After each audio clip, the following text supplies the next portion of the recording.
Well, 5 years ago today, we started the behavior panel, and we came on and we talked about what was her name from the Tiger King? What was her first? Well, do you remember her name? Carole Baskin. Carole Baskin. That's Early. It was early. yeah.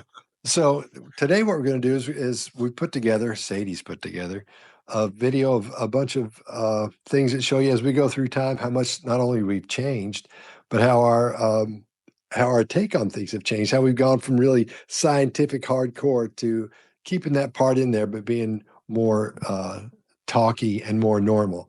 Once we realize that a lot of people, half the people like the nerd part, and half the people like the normal explanation part of everything. So, what do you think about this, Mark? What do you think about our 5th year? Yeah, I mean, fantastic. I think it's the longest I've done anything ever. I mean, other than being married, I think it's the longest I've probably kept to anything. So there's some merit in that. Wow. For sure. Chase, what are your thoughts on it all?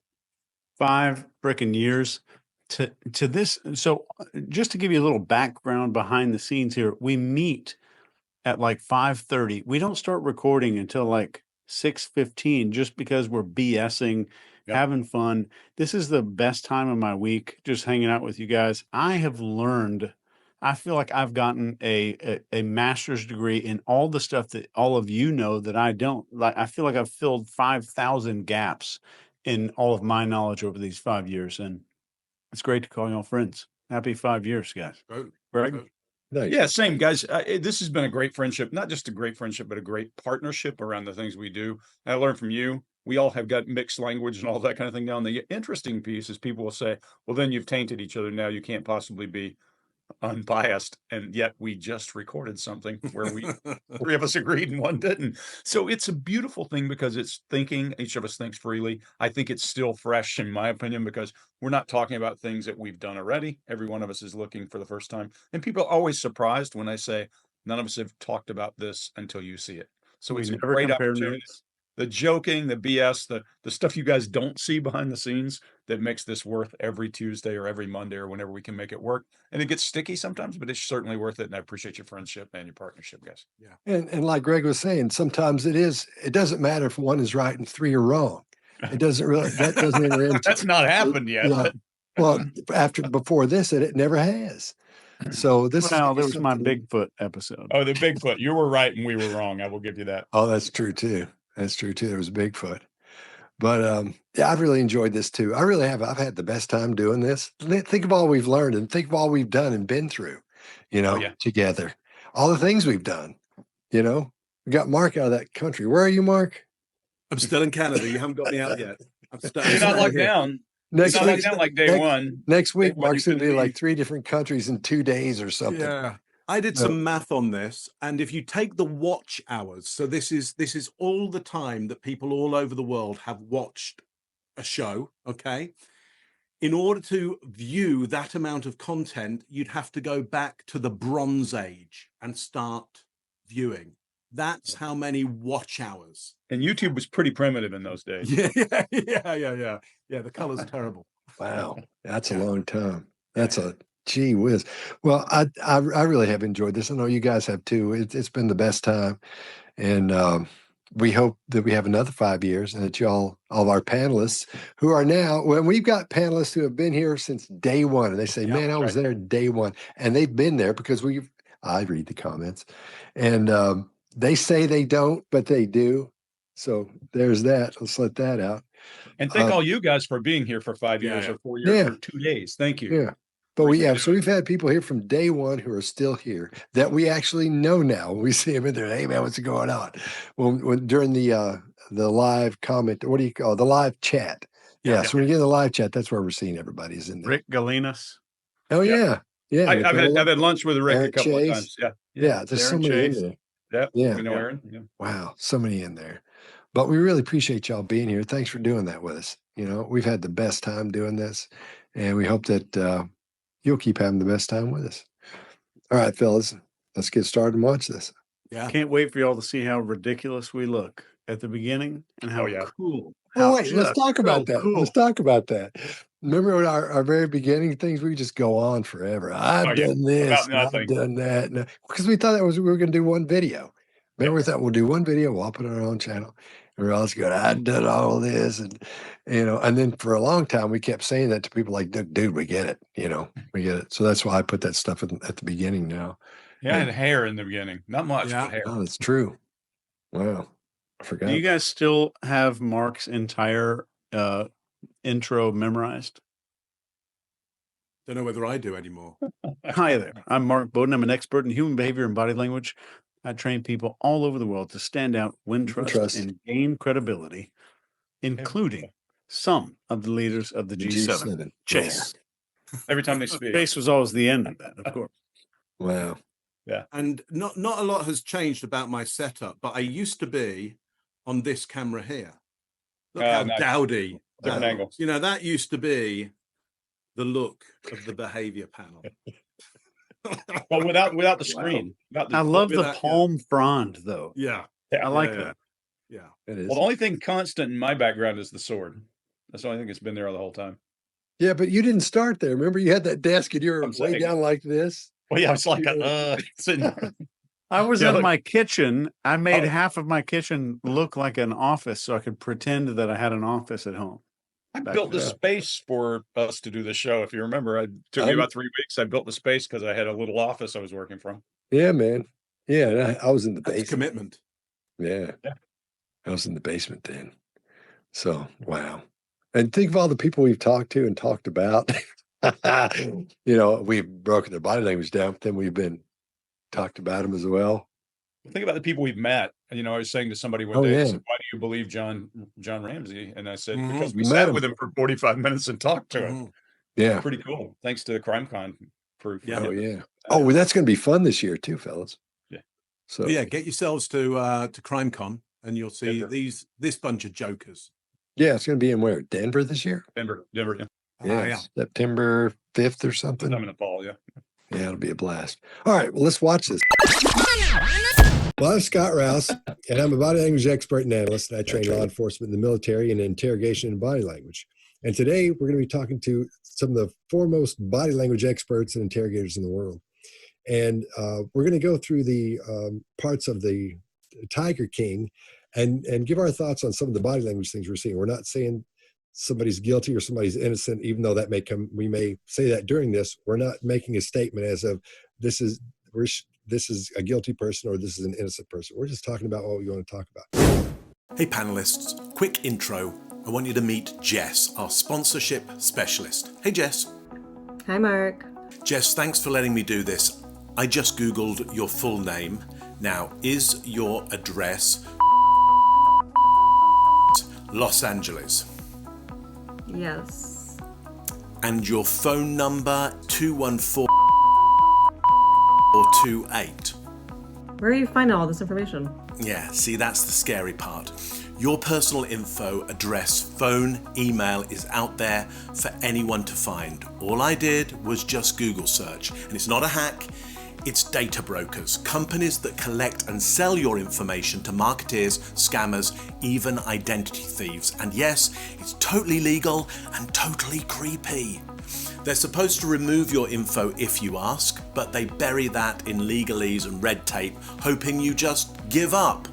Or you can do what we do, which is use Aura, today's sponsor. Aura scans the web for data brokers, sharing your info, and automatically sends opt-out requests on your behalf. Just give it a few days and your personal data starts vanishing from those sketchy sites. But Aura doesn't stop there. It monitors the dark web 24/7 and alerts you fast if your info shows up. It'll warn you if someone tries to open a bank account or credit line in your name. And if something does go wrong, you're covered with up to $5 million in identity theft insurance and a US-based fraud team ready to step in.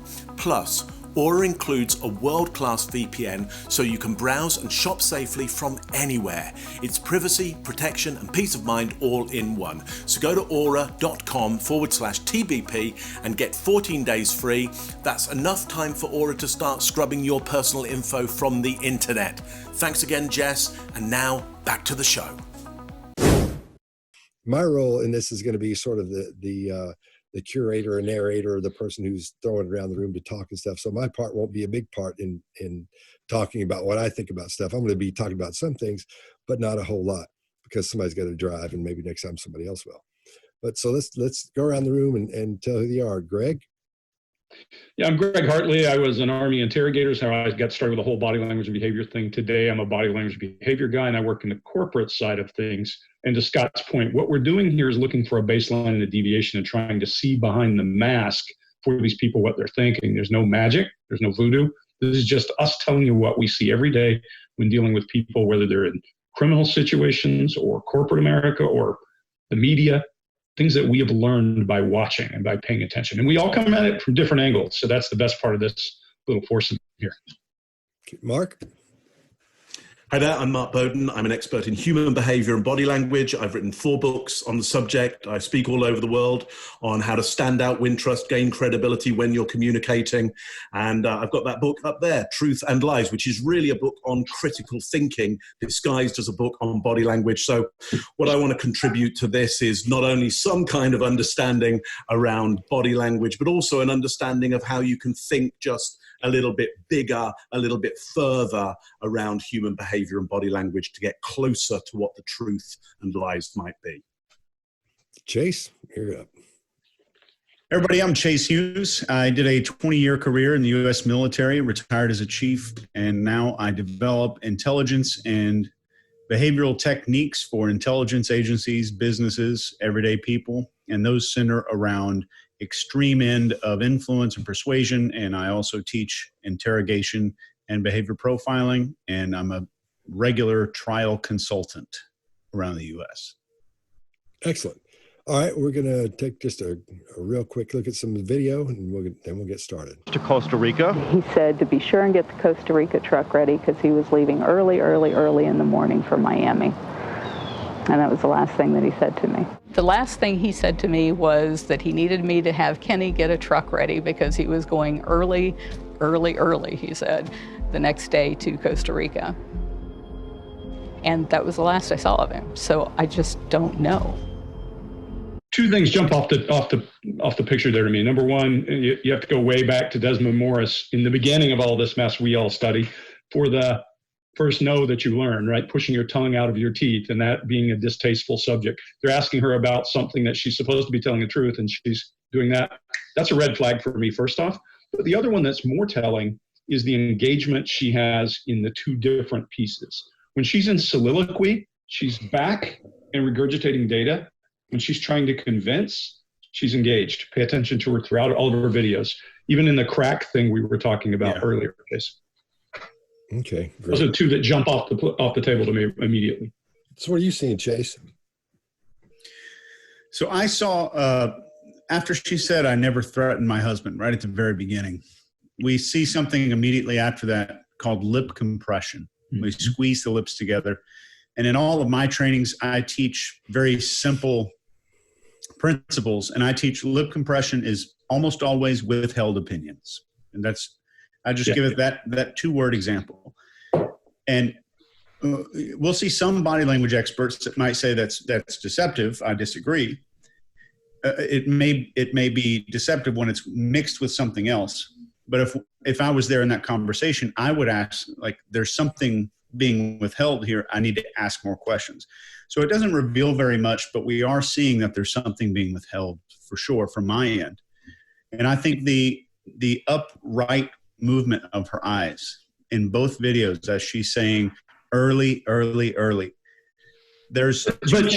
Chase, if you go back and look at her eye movement, sorry to step on you, but if you go back and look at her eye movement in the cracked thing, she's a right eye access cue for memory almost exclusively until you get her into a later video that we'll bring up. But I agree with you. The compression of lips is containment. That's all it is. And I agree with you. You can't say this is a lie because she pushes her tongue out, something distasteful. But the red flags, right? The things to make you want to dig deep. Yeah. If I was doing the interview, that would be the same. And some people would say this repetitive words may be a memorized or some kind of a scripted thing that she had rehearsed. And then some people are saying she shows no sympathy, which she does later, which I'm sure we'll probably get to that video. But in all reality, if you interview somebody 15, 20 years after a death occurred, they're probably not going to show that much sympathy anyway. Right. Mark, we talked about earlier about, and in interrogation in our world, we have things where we have things we call it when we see somebody who's got a rehearsed answer. They've told the same story for a long time. What are you seeing there that tells you this has been coming from the background you're coming from, and from presentations and from acting as well? What are you seeing in here that tips you off her story may be a story that she's told over and over and over? Yeah, let's pick on this early thing, because either that's something that her husband used to say, either he used to say, I'm going early, and she's doing an impersonation of him, or maybe a mockery of him. That's a possibility. But second time around, I think she talks about Kenny. Kenny doesn't show up in the first version of it. So there's some discrepancy as to, who was meant to be getting the truck together. Is it her or Kenny? So that's kind of interesting. Somehow the script has changed slightly. And then what I noticed in that second later version of it on early is there's, for me, an eye roll. So there's a sense of disdain maybe there now, or contempt. Now, is that disdain and contempt for her husband and the idea of early? Right. He's always wanting to go early. Like, oh, there he is again with his early. That's the thing that'll get him killed. He's always up early flying a plane.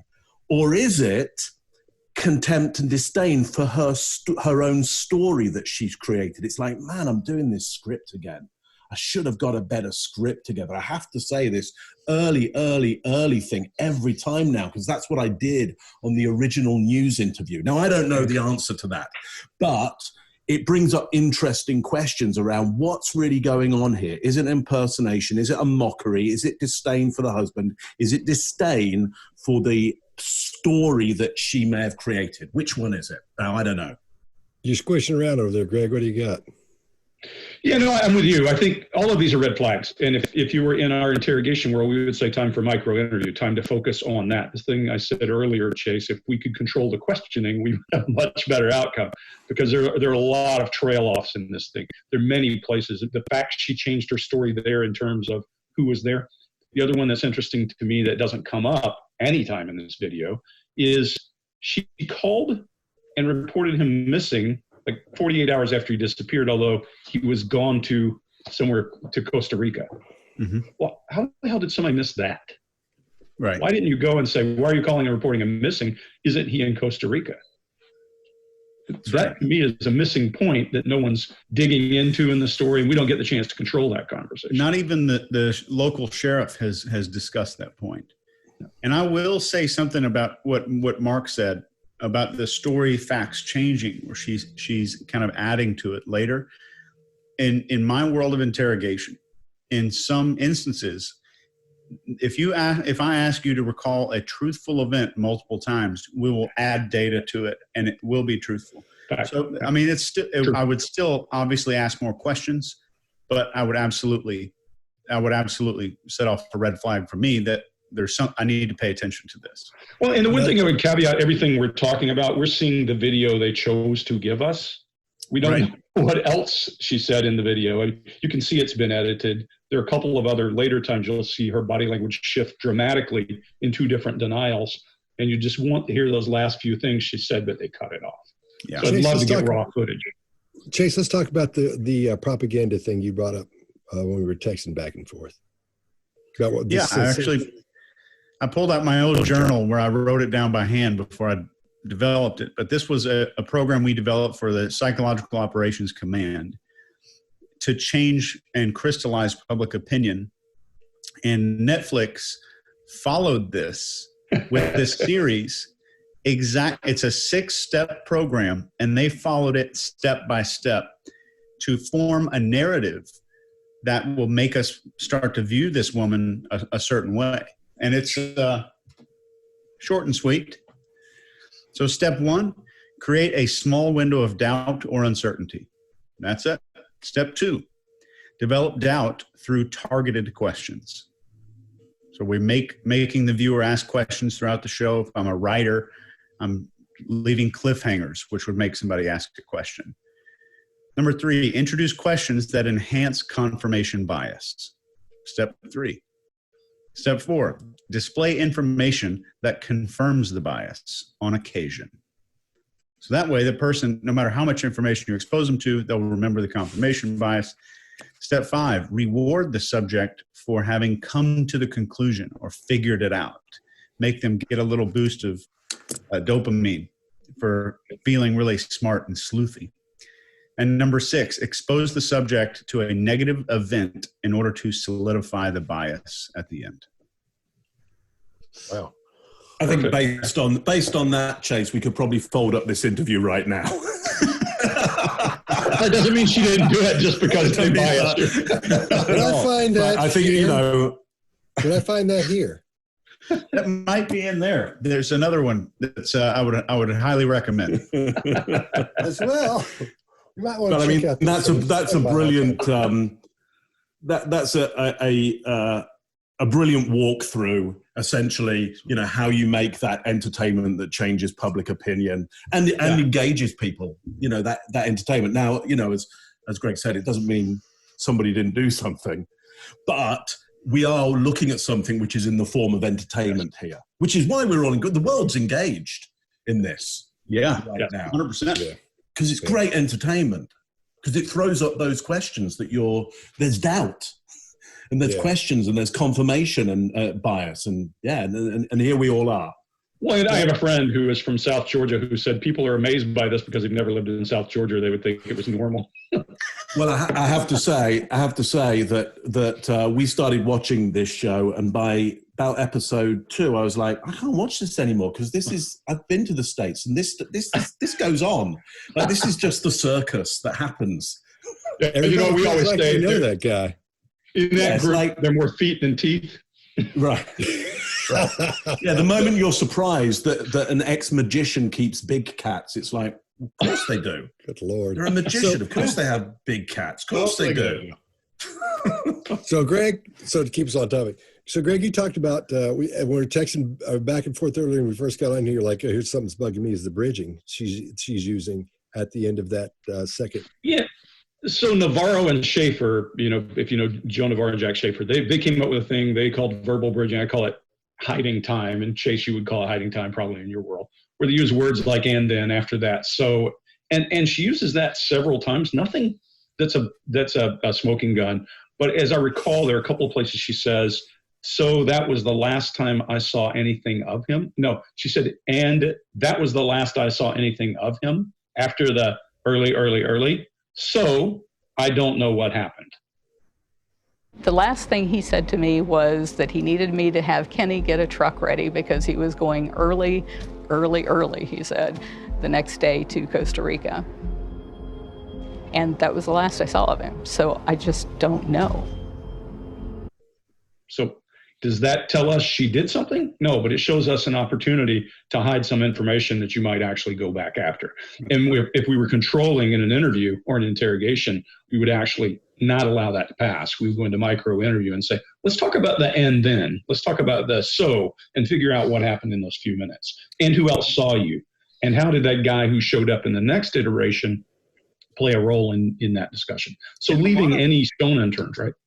A lot of junior or younger interrogators would hear those statements and just it makes sense to our brain to where we don't feel the need to dig into those or even question those. I think it's the same for people watching the show, that it helps our brain just to skip over gaps, and we don't ask questions about those. But absolutely, we call it the bridging the gaps. And you know, way back when I first left the Army and became a construction manager, I learned the most powerful thing I ever learned about catching those, and it's called backward pass. In construction, you go forward and backward to check your plan. And if you ask people that question backwards, they miss time like crazy. It's a wonderful tool. And anybody can learn to do that in just a few minutes by asking sane questions. Well, you said you left on the Columbo move, right? Yeah. You said you left on Tuesday, but you didn't get there till Thursday. How did that work out? Let's go backward. Right? Excellent. Oh, let's throw this around the room. Greg, you had an idea? Yeah, guys, this is such a fun thing. Every one of us finds it different, and we come to it from different angles. I just wanted to ask, what's your favorite thing in body language? Just unscripted. What's your favorite? And then I'll tell you what mine is. Mark, why don't you go first? Yeah. All right. Okay. So one of my favorite things is really the context, is what's happening outside of the body, what's happening in the room. Has somebody had some opportunity to set up some kind of context? It could be, what have they placed in the background? What are they wearing specifically? So what is it around body language that helps influence our ideas about that person and even some of the gestures they might be making? Excellent. Chase? One of the most reliable things I've seen in analyzing tens of thousands of hours of interrogation videos is called digital flexion. And you can see this if somebody's hands are on a table. The moment that they experience any kind of discomfort or concealed disagreement, you'll see the fingers kind of curl up on the table, not making a fist, but just kind of a gradual retreat into the palm. And it is one of the most reliable things I have ever seen. And just like Mark said, the moment that you put together the ability to read the room and what caused that behavior, it becomes just a little micro superpower. Scott, your turn. I think my favorite thing is a thing that I actually coined, a phrase called extra face. And that's where you see someone on who knows they're being watched. For example, when you watch the Kardashians, obviously they know they're being watched, but you never see a natural face. One time I was with my brother, and he was directing a TV show, and he kept yelling "cut" and telling these people in the back to quit, to look normal, stop making that face. And I was like, "What face are you talking about?" He said, "When people are supposed to be acting like they're talking, they're supposed to be acting like they're friendly, but when they're not doing anything, they'll be reading, acting like they're reading, and they're doing this." And they make this face that you never make, but like you want to look pleasant. So I started spotting that everywhere. Usually people in public don't show it until they think somebody's watching them, until they're aware of what's going around them, then they'll put that little look on their face. But I look for that all the time. It's one of my favorite things to look for and point out. That's how I feel on Zoom now. Now that you mentioned it, now I feel like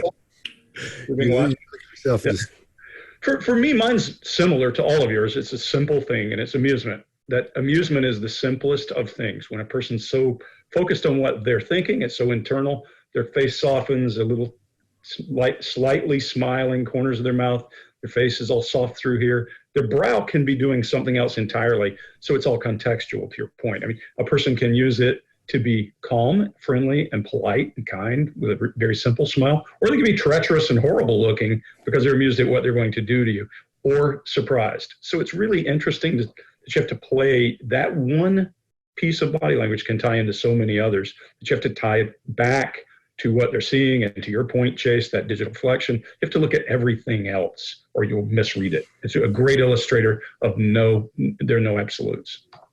Excellent.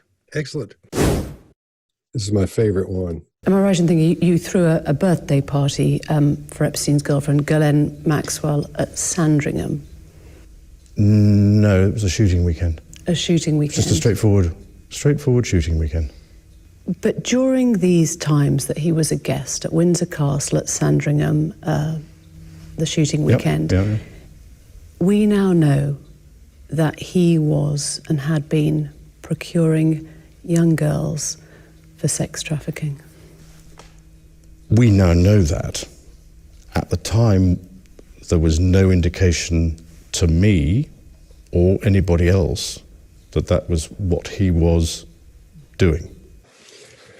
All right. That's my favorite one. It's just like a Ricky Gervais bit. I mean, I've seen that 1,000 times on everything he's ever done. He does that one bit right there. He's comically bracing himself for that whole thing. He goes into, everything moves and he gets ready. He literally braces himself for that thing to happen. You see his foot go up as a barrier when he's talking about that. His hands, of course, clasp because everything's going, here we go. Because I don't think he knows how to quite, he's got an answer, but that's not the answer he was going to use. Because he's got his rehearsed stuff that he was shown or rehearsed and practiced and told to say. But I don't think that's what he's doing there. And his eyebrows are up for that request of approval Greg's always talking about. So he's he's sort of saying, you believe it? Do you believe it? So Greg, what do you got? Yeah, so you hit most of them, but that preparation for defense, he's looking upright, he's ramping himself, embracing, he breaks eye contact to come back, come back as a warrior, coming back at her. No indication to me, the longest vowel in the entire conversation is me, emphasizing me. And then he says, or anybody else. He quickly fills in with a lilt at the end, asking for approval. His brow is up. And then there's a follow-on. I don't know if we're going to cover it, Scott, if we do cut this piece. But then he says, and if there was. And if there was. Okay, Mark, what do you got? Yeah, so let's see whether we cover that if there was, but there's a huge swallow gesture there on that, and then a bunch of resume, which we should go into. But let me go back a little bit, which is that no.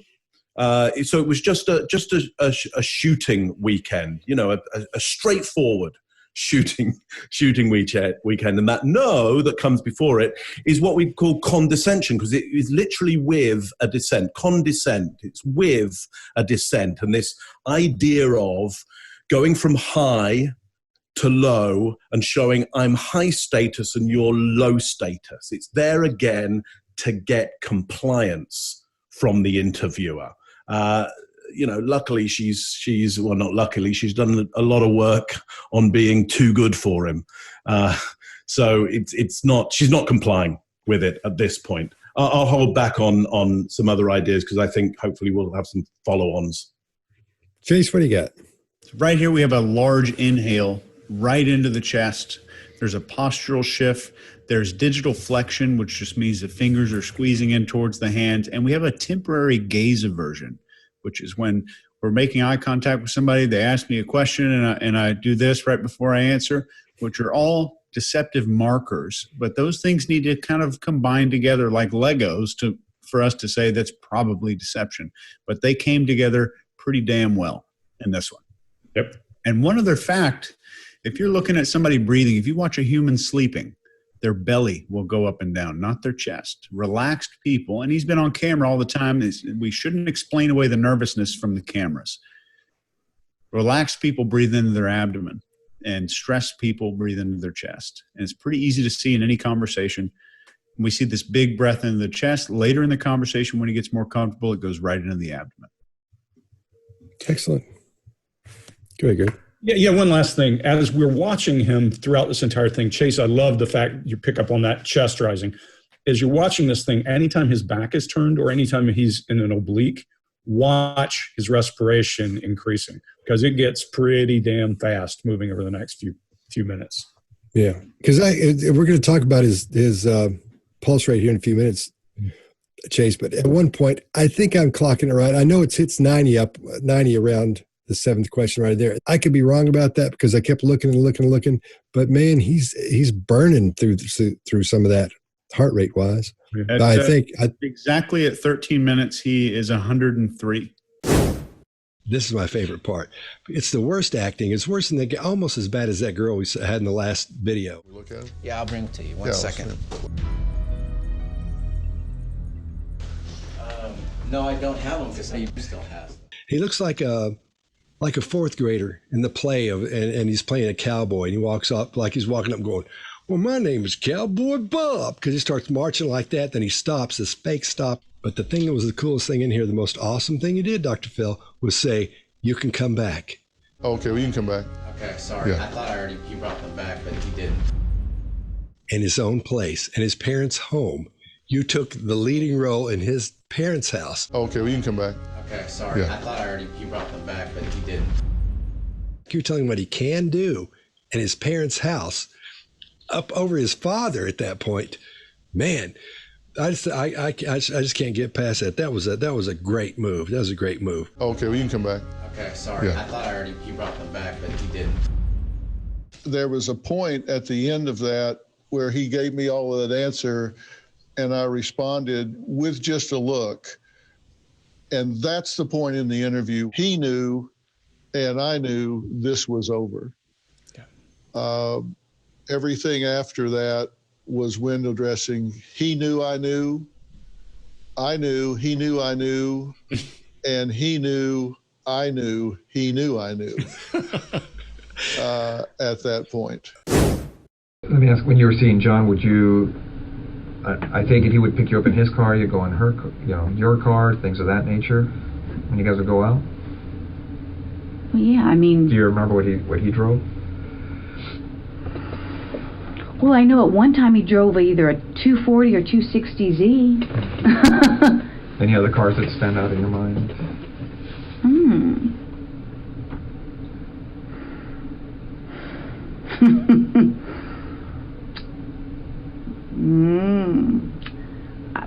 I don't know how long he drove that 240 or 260Z for. And the only reason I say that is because I think I may have a picture of it with him in it. What kind of car did you have back then? Let's see. What year?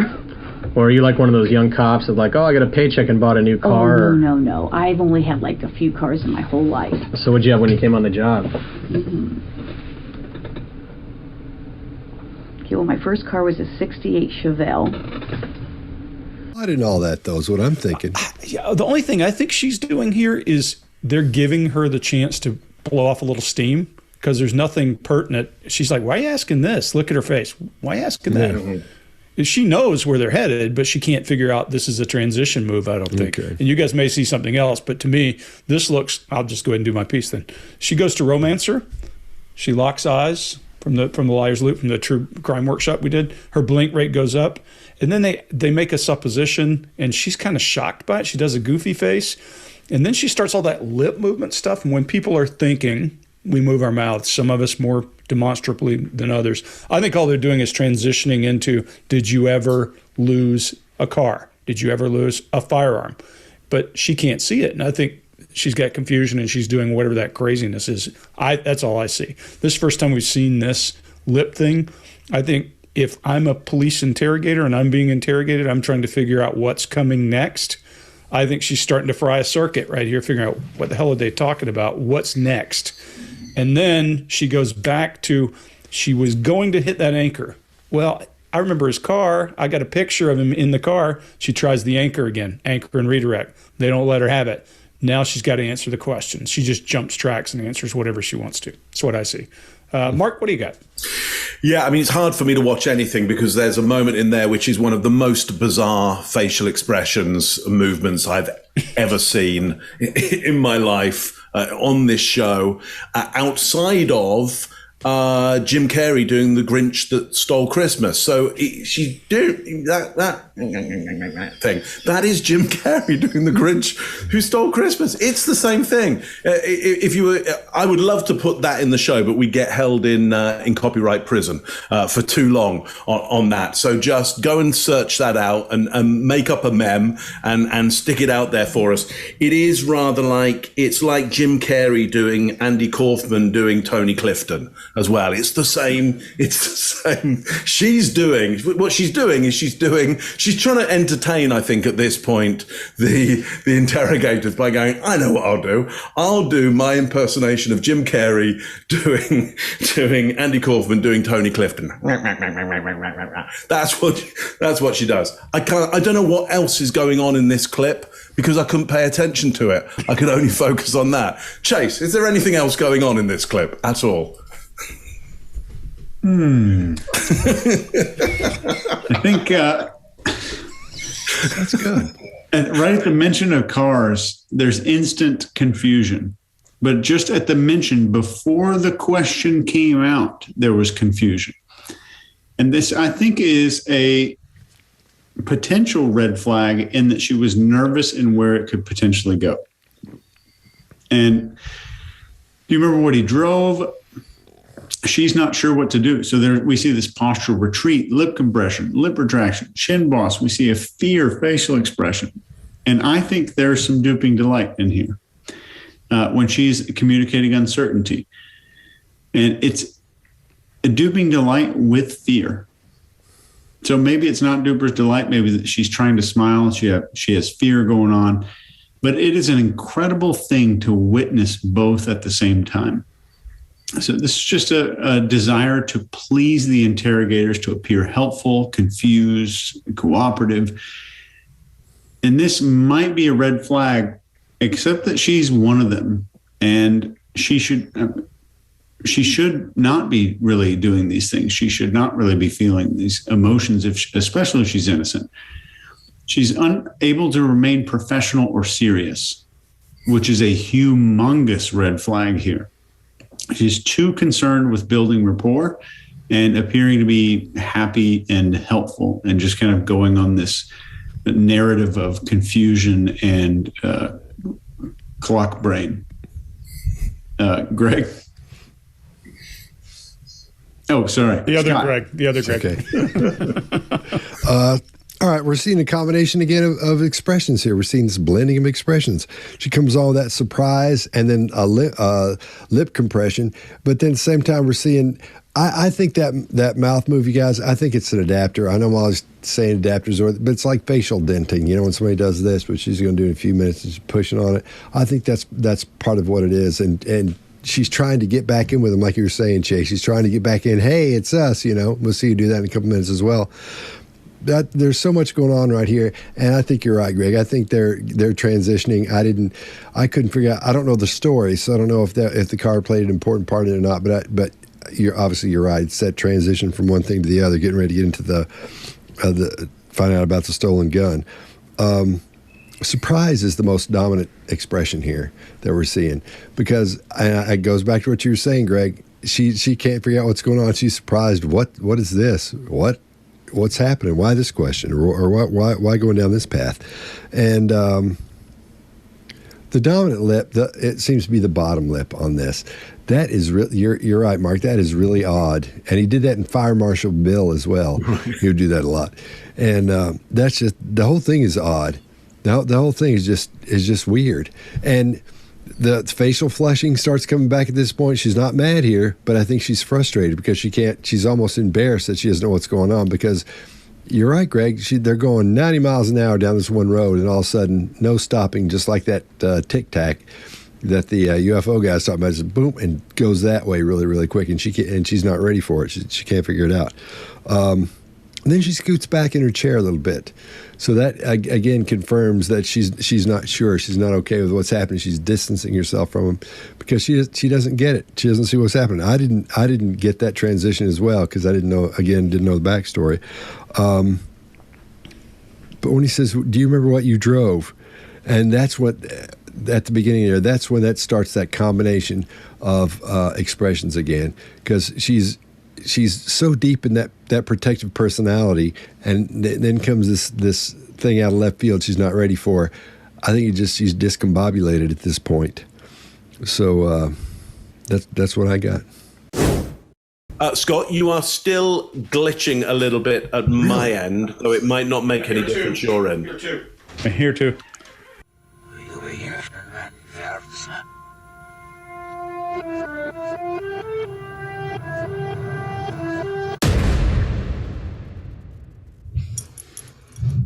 Oh, dang it. Well, it's just us. All right, let me see if I can get everybody back. Hang on 1 second. Dang it. House. The marriage wasn't going well at all. So why were you buying this $500,000 house together then? The idea for me was we had a chunk of money, cash, that we were putting down on this house. In the past, we'd come to points where we had been in similar situations, and ultimately something would happen and he would go and gamble the money away. I figured this at least was an investment. Mark, what do you got? Yeah, so I would say she's censoring herself in this one. There's that moment where she goes, he would, and then there's that look up, a kind of a wry smile, a sense of delight during that. So I think she censors herself as to what used to happen in those situations.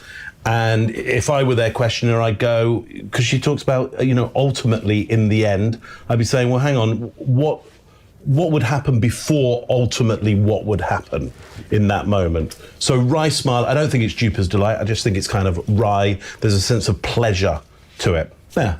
Chase, what do you think? Yeah, when she says, I agree. She says this idea for me. She emphasizes the words for me. And I think this phrase alone suggests that somebody else had another idea. And so she got this in her head and she wanted to own this and say that this was my side of the equation. So just that tiny accentuation on the for me was important for me, because it separated my idea from, maybe somebody else's that I didn't really agree with. And when she's talking about similar situations, there's eye accessing that matches up to the hype that she's talking about, to the level of frustration that she's really communicating here. But she does different eye accessing. Greg, I'm sure you'll talk about this. She goes up to 1 o'clock when she's talking about he would gamble the money away. Something would inevitably happen. So what do you got on that? Yeah, so I think that when she looks up, we typically associate up above the brow ridge with something visual. Now, remember, we're not talking, this is baseline, so we have to look at individuals. If I baseline you, you're going to do one thing. If I baseline you, you're going to do another. But when she moves her eyes up, she's going into that visual cortex. And when she does that, I think it's because she's remembering a specific time. When she's doing that specific time, you see some contempt, as that left side of the face rises too. So she probably gave away a ton of money, or they lost a ton of money at one point, and that's a key, might be the trigger point, who knows.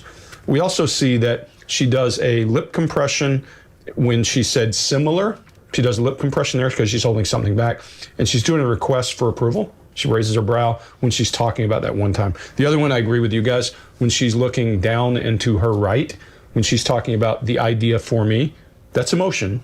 So maybe somebody else had a different idea, maybe something else happened, but somewhere in her head, she's moving between some emotion and then back to some memory and some contempt. That's what I see in the whole picture. That's what I'm saying here. Yeah, because what we're seeing is a perfect blend of the truth and a lie. And it goes in and out, in and out, the truth and lie. And that's exactly what you're talking about. Yep. Because we're seeing her tell the truth, but she's blended, then she goes and tells a lie. But the lie is the smile. And when she's telling the truth, I think she's trying to hide all that in that one spot. Now, up to this point, the half smiles we've seen didn't start with contempt. They end in contempt, whereas this one begins with contempt. So could we call that a French braid? Yes, that's how I had that. Okay. Funny. Oh yeah, I can see that. All right, well, this is really fun, you guys. I'm glad we could do this. I'm glad we got to sit here and talk about this. Yeah, me too. Me too. And do this in a way we haven't done and before. Cheers to all this together, guys. Cheers. What a change this is. This is cheers. one guy. Cheers. Like separated children at birth or something.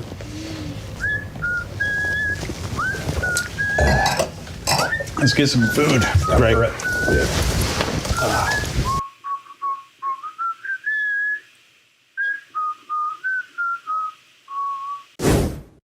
Get the screen up, Chase.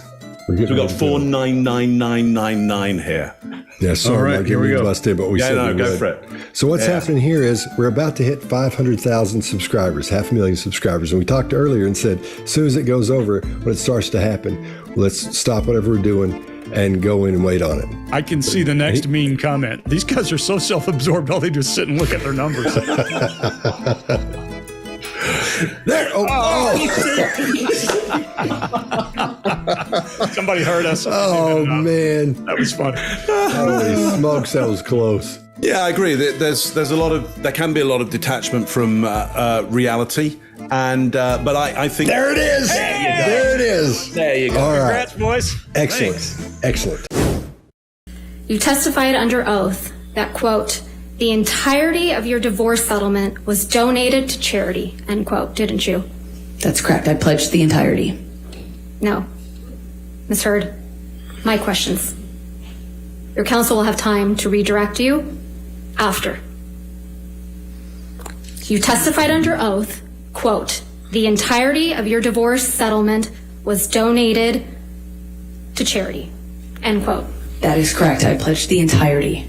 I'm going to move to strike everything after yes. All right. There's nothing to strike here. No. Ms. Hurt, this is really inappropriate. I'll sustain the objection and we'll just move forward. Thank you. Let's move forward. Next question. Under oath, that statement wasn't true, was it, Ms. Heard? I'm sorry, I don't follow your question. Sorry. You testified under oath, quote, the entirety of my divorce settlement was donated to charity, end quote. That statement wasn't true.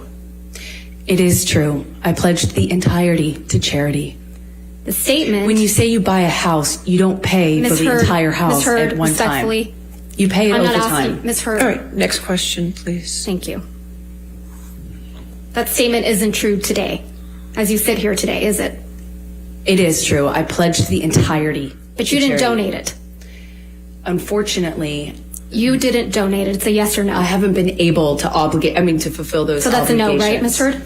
I made the pledge. I want to be very clear. I pledged the entirety.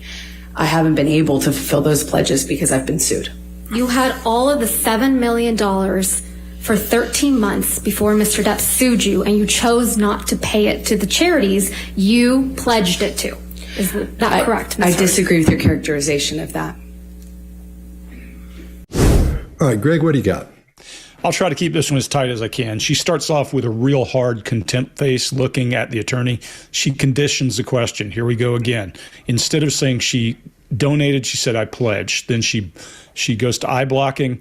The attorney puts her on notice and starts to illustrate and tell her exactly what to do. And then one of my favorite parts of anything we've seen is she gets to this emotional head tilt where her eyes are down to the right. Lips are drawn and her eyes are narrow. That's pre-conflict body language all day. If you can't recognize that, you're probably going to get in an argument with someone today. Then she conditions the question again with I pledged. Then she goes to hard eye contact with low blink rate because she realizes this is a threat. And then this is her saying what she thinks she's going to be able to get away with, and she doesn't. She goes to full-on rejection. Desmond Morris tongue jut for rejection, her chin out in defiance. She changes her cadence, and then she's full of contempt and sarcasm as she's working her way through. Her blink rate increases, and then the final blow is she conditions the question, softens the question, and distances the question with, I disagree with your characterization of that. Now, what's happening here is all that stuff that these attorneys have caused her to put in place to cover up 2016 Amber has slipped. And we're starting to see 2016 Amber slide out of here. Chase, what do you got? Yeah, one thing you'll notice is she's using the same tactics around avoiding truth around donation as she is around all the instances of violence. And right when the judge says, let's move forward, right here, I want you to watch this. I think Heard thinks that her games are working and wrongly assumes that the sustained objection means that her attorney won. I do think that that's exactly what we're seeing. She sits upright. There's condescension on the face. The chin goes up. This is a challenge behavior. She's showing genuine joy in the game that's going on right now with this word salad testimony. And we can upgrade this maybe to Mark's favorite word. It might be a word, lasagna. But under oath, that statement wasn't true, was it, Miss Heard? So we hear that from the opposing counsel. And I want you to watch the eye flutter. This is strange because it really stands out here. And this helps her to delay the process and continue the game of deception that I believe she is genuinely enjoying, in my opinion. And when she says, I disagree with your characterization of that, there's a dismissive head tilt. She feels, I think, entitled and almost proud to have learned these new methods of linguistic manipulation. And those words are from her attorneys. I would bet on it, at least $4. On a side note, this stone cold attorney sitting next to Depp is finally showing some emotion. This is the first time we're seeing him do anything. I think the entire courtroom is in disbelief right here at how someone could weave such a deep-rooted web so openly and blatantly. And it might help us to ask ourselves the question, what kind of person would be comfortable doing all of this? So finally, histrionic number 7 or 8 here. Personality disorder indicator, uncomfortable in situations where she is not, or he, the center of attention, does things dramatic like creating stories or a scene to make themselves more of people's focus. And one more is using themselves or their body to gain attention from other people. Scott, what do you got? All right. I think she knows she's busted. And that's where her nose goes up and that chin goes out and she looks down her nose at the attorney. And almost every blink, like you were talking about, Chase, every blink is a double blink. It's really, really odd. It's really, really odd because she does the eyelash flutter, the eye blink flutter and all that earlier on. But this time, every one of them is a double. So I think that's something to point out there. That just lets us know her stress is just jacked really hard. And at the same time, when she looks back and forth from the jury, we see that head, when she turns, her head does a thing where it goes back and forth like this. and there's this little wavering thing back and forth. I think that's an adapter. Any repetitive behavior, we see that as an adapter, a way to get rid of that built up stress or tension. And she's really tense and really stressed right here, and I think that's what's happening. Mark, what do you got? Yeah, so negotiating the criteria here, it's argumentative and it is semantic. It's a semantic word, lasagna, I think there. But I actually think that's what she's doing has some reasonable nature to it at a semantic level. And she is accurate that in large gift giving, you don't give it all at once. Just in the same way, however, that Anna Sorokin was accurate when she said rich people borrow money. That's true as well, okay? But really what's happening here is the trying to get out of that timeline of you didn't give all the money immediately. Well, I pledged it, yeah, but you didn't give it. So there's a semantic argument going on here. Johnny Depp's kind of sidekick there, who's an interesting little character, doesn't seem to do very much apart from this moment where he suddenly realizes he has a piece of information about the timeline and he's just desperate to give it. And so when he gives it across and he hears the questioner, the examiner, read out what he's put forward, he's there nodding his head. And when it doesn't beat her, because she is going to argue this one to the very, very last, because that's the kind of person she is. And it's to her benefit to keep on arguing this one. When it doesn't go his way, he simply can't believe it. He's in shock with the rest of the court. Like, I can't believe this is going on. But I think there is something quite reasonable in some ways about what's going on here in a court. But you wouldn't want this kind of arguing day to day outside of a court, because that could get really taxing on a day-to-day basis. And it may be that this particular personality might do this kind of argument on a daily basis, which could be quite taxing. Yeah, that's all I got on this one. He uses team pronouns as Chase would call it, what I call blame sharing. We. And there's a whole lot of stuff there. And he said, when everyone arrived. That's an odd choice of words to me. So I would go after that when everyone arrived immediately. And that grief muscle is just screaming there. And he does a lip pursing once and a withdrawal the other time, meaning drawing back. When he said, does she have any enemies? No. Interesting. Those are two places I would go after him pretty hard. Chase, what do you got?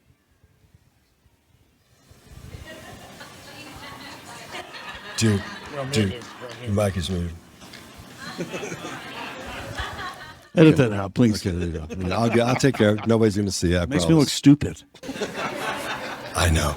He's going to dub over you later, don't worry. All right, so we're seeing rapid, jerky movements back and forth. We're seeing these confirmation glances. And one thing that makes it not really a confirmation glance is threat checking. He's checking which one do I need to pay the most attention to, because which one is going to punish me the most, which one has the capacity to damage me the most. One incredible question to ask in these scenarios for any news reporter that ever sees this, a simple 3-word question that will throw off anyone guilty and make anyone innocent just confused and say, what? Here it is. Are you nervous? And the way that somebody answers that question will just reveal just about whatever you need. And an innocent person is going to go, what? No. I want to find my friend. So we see a lot of that here. We see injection of ambiguity. That's one of those things we talk about very regularly. I'm inserting ambiguity in here to confuse or conflate a lot of the facts around the investigation. Again, not asking for help for the friends, but this rapid, jerky movement, if he's looking away and the other person starts talking, instantly rapid redirect his eye contact back to the person talking. This is a person that's pre-fight or flight behavior right here. I'm checking immediately when someone starts talking because I'm fearful of what is coming from that person. That's a potential threat. I always say this is try to make them smaller, try to make them tighter. Greg, your line. Always going on. No, you say, guys, let's just do what we do. Every time. Let's just do what we do. Come on, let's not change it. All right, let's see what's next. There is an aspiration for a controlled narrative. Our comms team at that time was joined with my brother's office. So in total, there was only one person really dedicated to us. So it was a huge undertaking. I don't think anyone understands what that very small comms team was dealing with. They just couldn't wrap their head around, and I have compassion for it. How do we explain that this half-sister isn't invited to the wedding, but that the half-sister's daughter is? And so, with Ashley, the guidance at the time was to not have her come to our wedding. I was in the car with H, and I called her and I had her on speakerphone, and we talked her through what guidance we were being given and why this assessment was made, and that's painful. I think I said I was hurt on some level, but I understood where it was coming from. To know that it was because of my biological mother that this relationship that's so important to me was impacted in that way.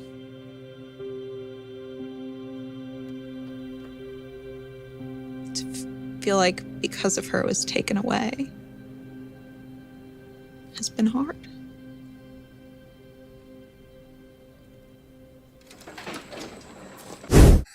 All right, C, what do you got? Well, S, during this time when she's talking about nobody understands what this comms team was dealing with, they just couldn't get their head around, there's nothing there. We're waiting for some topic to come in. She says they just couldn't get their head around, and I have compassion for it. Super strange, lacking, completely devoid of anything. What guidance from who? She said that's painful. And I think right when she said, and that's just painful, there's another, what I would just call now a post-statement smile. Maybe we can call it duping delight. But when the sister comes on, she says, I think I said on some level, which is meaningless, because of my biological mother, which gives no description of anything, which is meaningless, the relationship was impacted that way. She doesn't describe any way, more meaningless. And I mean meaningless in every sense of the word. There is no meaning to anything that's going on there. And she says, because of her, it was taken away. Meaningless again. But we're also seeing expert level storycraft, mostly because I would call this expert level, Mark may disagree, because it's being done well while conveying no meaning, no facts, no actual declarative sentences or any substance whatsoever. So I would call that pretty masterful. Mark, what do you got?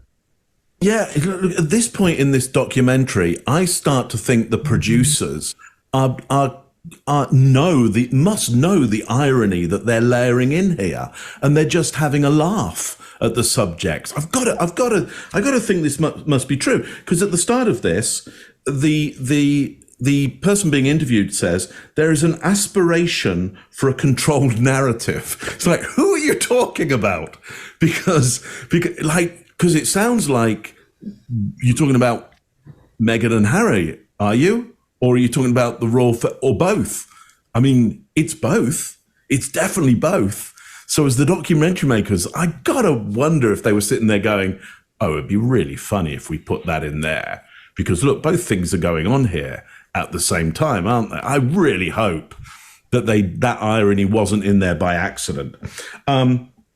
So they say, how do we explain who is not invited? How do we explain who's not invited? Well, yeah, that's weddings, isn't it? I mean, that's having a wedding. Like, not everybody can come, can they? And you have to make choices, and you have to explain to people. I mean, I've heard all kinds of horrible stories about how people found out they weren't invited to and they're at an event. It's like, oh, because they're getting married, and the person's like, are they? Well, I'm not invited.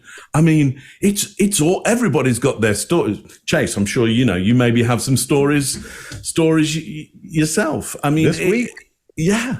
Well, there we go. So isn't it lovely? Because the royals, of course, are always an avatar for our own feelings. They're always like Like, hey, I couldn't invite so-and-so, but it wasn't as bad as that. I mean, that's really bad. So look, they're having it bad, but they're having it no worse than other people who can't have people come to a wedding. That's weddings, you know. Anyway, she does say, because it is painful, she says that's painful. But we see asymmetry. I think you mentioned it, Chase. We see asymmetry in the face. Now, is that disdain? Is that dupers? Is that bitterness? I don't know, but she says it's painful and I don't see any pain. So I see no pain, but I do see asymmetry in the face, which could be a number of things there, none of which are pain. Certainly could be bitterness, disdain, or even a certain delight in that. Not sure which one it is. Maybe others can kind of weigh in there on that. The sister, though I absolutely agree with what you're saying there, Chase, that it's devoid of meaning. I think there is definite pain, concern in the thought, huge amounts of concern, though she can't maybe get her fingers on what the real meaning is or what it really is. She can't get words to it. Like, that is hard concern in the face there. I think I see disdain for the mother relationship. And then there's some lip compression and retraction on some unspoken feelings about it right at the end. So I think there's some real pain with I think the sister, with Megan. I'm not seeing the pain that she's talking about there around that classic wedding thing of not everybody can come, and there's politics comes into it, and it's an awful, horrible situation in what should be the best day ever. Greg, what's your thoughts on this? Yeah, a couple of things. Number one, it's really easy. Look, my sister's a redneck. Her daughter isn't. That's how you deal with it. You just say, look, she's a redneck. Everybody in ordinary life has to deal with that. Not even a matter of how many seats you have. Sometimes there are people you don't want at your weddings. You don't want them at your house.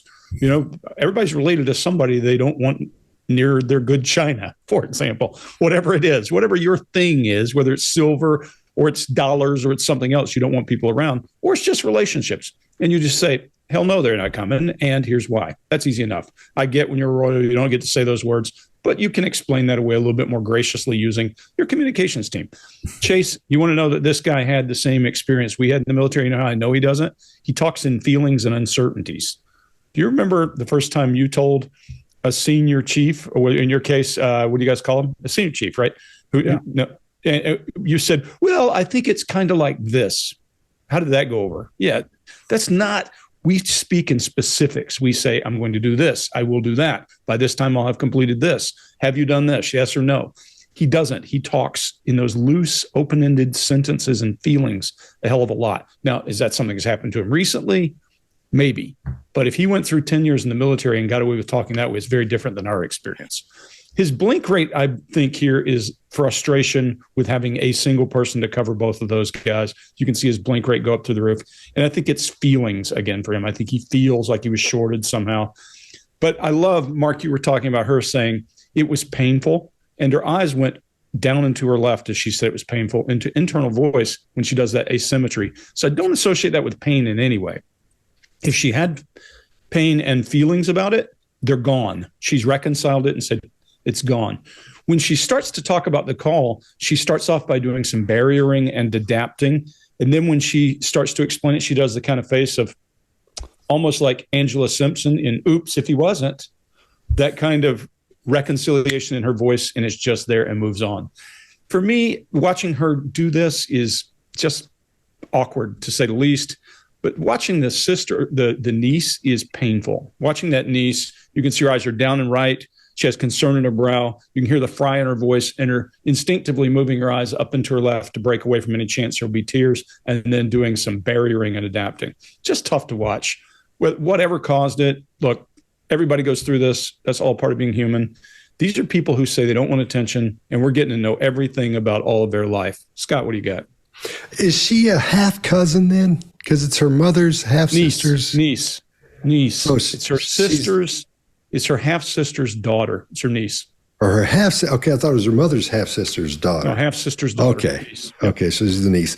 All right. Well, I'm going to skip all the other stuff and get right to her because I think this is the first real, true emotion we've seen throughout all the videos in the last two episodes before this that we've done. This is the first time we see somebody really feeling something, and we're seeing what they feel, and there are no holds barred or held back here. She's trying to restrain her feelings, and she's doing a pretty good job of it. Her body language that would make her break down and stuff.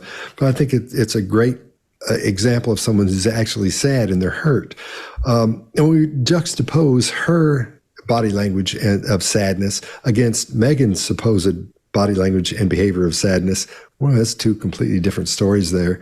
Megan is I don't think she's sad at all, because at the end she's like, like that. And this poor girl is she's frustrated and she's angry and she's really hurt. You know, we see all the classic cues and behaviors of loss. We see anger, contempt, concern, sadness, grief, frustration. And again, she does a great job restraining these things with a little help from Botox right up in here, because we don't see a lot of movement in the brow, and that's why, but we do see some right in here. Her vocal tone is soft and her volume is low. Her diction is really clean and clear.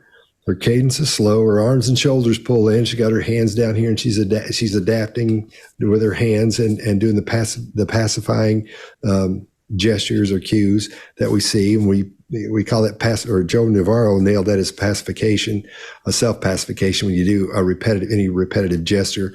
At the same time, she's adapting when she squeezes, trying to get rid of that built-up stress and tension. Her eyes are glassy a little bit from tears, where she's tearing up. And we're seeing more and more head movement from the beginning of this to the end of this, because the further along she goes and explains what's happening or what happened or the way things are, her frustration, I think, builds along with her anger, and we see a little bit more movement in there. She's extremely guarded with her wording, which I thought was interesting, because she's like Greg always talks about editing as you go along. Because when she says, she was getting ready to say, to feel like it was taken away, she goes, she sees a little, and feel like it was taken away. So she's editing as she goes along there. You can see her thinking about it as her eyes are jumping around and moving. She's thinking about what she's getting ready to say, making sure she's saying the correct thing. She wants everything to be proper and correct, because she doesn't know why she's been shunned from the wedding. You know, she has a good idea. It's a family thing or whatever, but she's trying to show that she understands the way she's supposed to act and exhibit the behavior she's supposed to. If Megan was a third as concerned as she was, she wouldn't have any problems at all with being called out for the stuff she isn't doing. And I didn't know to do this. I didn't know to do that. This woman is paying attention to all that. She wants to make sure everything is correct, and she's showing the way she really feels with this. And even though it's sad, I think it's my favorite interview in the whole thing we've seen so far of anybody talking. And I think when she says it's been hard, if we saw nothing else in this video of her, just that 3 seconds of her saying that, it would tell the whole story of how she feels about what's happening here. Because we see anger, sadness, contempt, and frustration all in that little 2 to 3 second pocket there. So I think that is a great study in sadness and frustration right there, because she's worried about it. She actually lost something. So I think we're seeing a great example of someone feeling loss and trying not to go, oh, woe is me and all that, and trying to keep it together, but leaking all over the place, all these little things of anger and contempt and frustration and sadness. Chase, I think your holiday party idea is a great one. We should do that. Yeah. What's the holiday party idea? Just one pointer. Quick pointer or tactic that somebody could use at a Christmas party. Oh, that thing, yeah. I thought you came up with a whole something else. And then your favorite body language movement. Cute. What's your favorite facial muscle? I'm going to have to say it's the orbicularis oculi, because I use it all the time. I use them both all the time. I've got 2 of them, and I love them. Absolutely. Mark, what's your favorite facial muscle?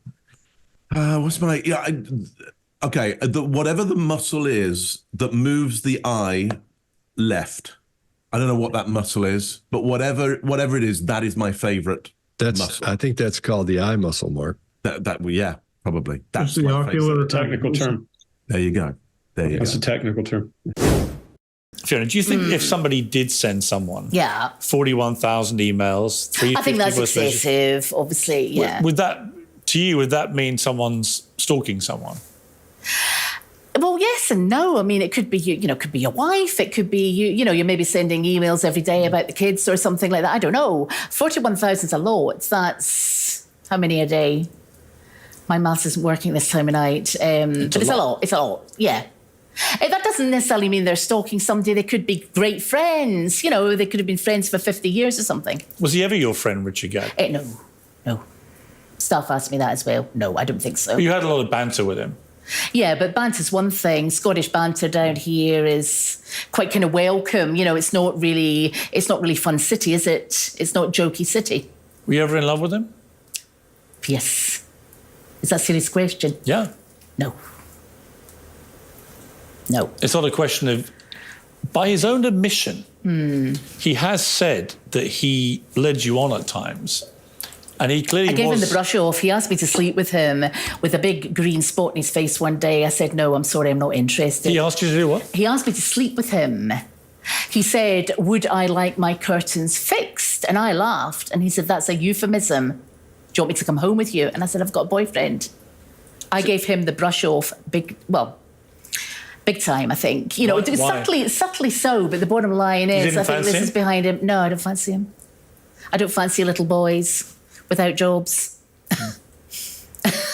That sounds awful. That sounds really, really callous, but, All right, Greg, what do you got? Okay, so yes, that is excessive. And so maybe she's rational for a change. She starts to give you reasons why somebody could do something. I think, Mark, you hit it earlier, and we've all talked about it. I think the big thing here is she's irrational when it comes to the actions she took might have been bad, but they're not as bad as they're made in the movie. So she's trying to be rational by talking down what she has done to make it seem rational. Hey, I didn't do all the bad things. I said, might have done some of them, but she avoids answering those. That's irrational thinking that you can get away with it by doing it that way, in my opinion. I'll just leave it at that. That's all I'm going to cover. Chase, what do you got? Yeah, it's like if you're doing a murder investigation and you say, well, people kill people all the time in combat and self-protection. They kill other people in the electric chair. They're just kind of going to all the scenarios where this might be acceptable to some people. And I wish I would have been able to craft some of these questions. If you're in the media and you're about to do an interview that you need to surgically sharpen up some questions for, please shoot us an email. We can help. She was able to wiggle out of Pierce's question here, which is a variation of what's called the punishment question. And in criminal interviews, it would sound like, what do you think should happen to the person who does something like this? Or if somebody kills a person in the street, like this case here, what do you think about that? So he could have nailed her down here, but he moved on, and maybe he knew that. But right when Pierce says, were you ever in love with him? We have question reversal, hesitancy, blink rate to a 70, answer repetition, and digital flexion all at the same time. I've got a few more, but I'm going to go short here. Mark, what do you got? Yeah, I didn't even decide to list the move out of baseline on were you ever in love with him, because it's probably the biggest move in baseline I think that we get. Clearly, this is a hot question. Clearly, it's hot. And she replies with, I don't fancy little boys without jobs. So that's an interesting image to put up, because she was chatting with him. They were mates. She says they had banter together. That's a good, friendly atmosphere. And now we have a little boy without a job. So we're going from idealization to devaluation there. By triggering that question of were you ever in love with him, she has to go for complete devaluation on that. Now, remember, we were talking earlier about borderline personality disorder and this idealization to devaluation very, very quickly. How did she idealize him right at the start? Baby Reindeer. Let's talk about that. Baby reindeer. The reindeer is a symbol of renewal, because the reindeer grows new antlers each year. So there's something fresh, a new chance every time. The baby reindeer is innocent, comes at Christmas, at the time of gifts. So you've got this renewed gift of innocence. Essentially, it's the savior. The baby reindeer, she's made him a savior. But now it's shifted to devaluation. Big green spot on his face. That's Shrek. That's the Hunchback of Notre Dame. The green, the carbuncle, Quasimodo. It's the rejection of the uglier self. So she starts with this sense of savior, and then she instantly goes to the rejection of the ugly. For me, it speaks to what may be her own inner trouble here, her own inability to deal with some of the uglier side of her. We all have that. How we manage that, and how we stop ourselves idealizing other people, only then to retract and devalue them. That's the difference often between what people would call healthy behaviors and unhealthy behaviors, or in case of what we might be seeing here, just extreme behaviors that we're not normally used to seeing. Scott, what do you got on this one? All right. There's a fantastic example of a barrier here that she creates with that cup or with a glass, like we talked about earlier, as she was using it as a barrier. When she says that's excessive, yeah, she pulls that thing right in front of her, that little glass right in front of her, and then puts her hands down. And then Pierce says 41,000 emails is excessive. And she said, yeah, it could be, why would somebody do that? She said it could be to a wife. If you're sending your wife 41,000 emails, something's up. Something's not working there. You're on a rocket sled to divorce. There's no reason to speak, because you just look over and go, what time is it? You wouldn't be sending all these 41,000 emails to a wife. I see what she's trying to do there. You would send a lot of email to your wife, but not 41,000, I wouldn't think. I mean, that sounds a little bit excessive to me. So when she asked, when he asked if Richard Gadd was her friend, she looks down, lowers her voice, and then with a low tone, she says, no, real long, and stop asking me that. That's painful for her. Her being in love with him, I think is painful for her. So she wants to get away with it, or get away from it, and is literally telling him, don't ask me that anymore. So I think this is a perfect example of a cluster of deception cues, or cues that would suggest deception, because we're hearing fading facts. We see her eyes are closed in some parts of this for way too long. She illustrates on the table and says no, and when she says no and does that, she elongates that no real long, because I think that answer is painful for her. So she considers herself a friend to this guy. I think she thinks they're connected somehow. So that's why she winces when he says, "Were you in love with him?" And she does that whole wince and gives that weird answer and stuff. And she looks right down the barrel of the camera, making sure that the audience sees her. So I agree with you guys. I think she's trying to sell this as well, because she's got that Netflix thing coming up. She got her lawsuit with Netflix coming up, and she wants to make sure people believe her, what she's saying.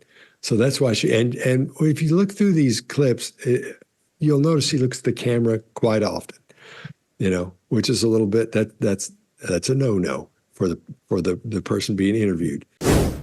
People send us stuff, and I did a podcast. There it is. 1 million. 1 million, guys. There All it is. right. You notice everybody went to the ecstatic plane there. Everybody. There you go. Oh, there we broke 1 million. We hit 1 million. 1,000,001. It says woohoo! She's sitting right over there. And it didn't go down again. Look, it keeps on going up. It's still going. Last time we did that, it went back down again. So there you have it. 5 years, and we're hoping for 5 more. If you'll stick with us, we'll be here. I think it was another good one, fellas, and we'll see you next time.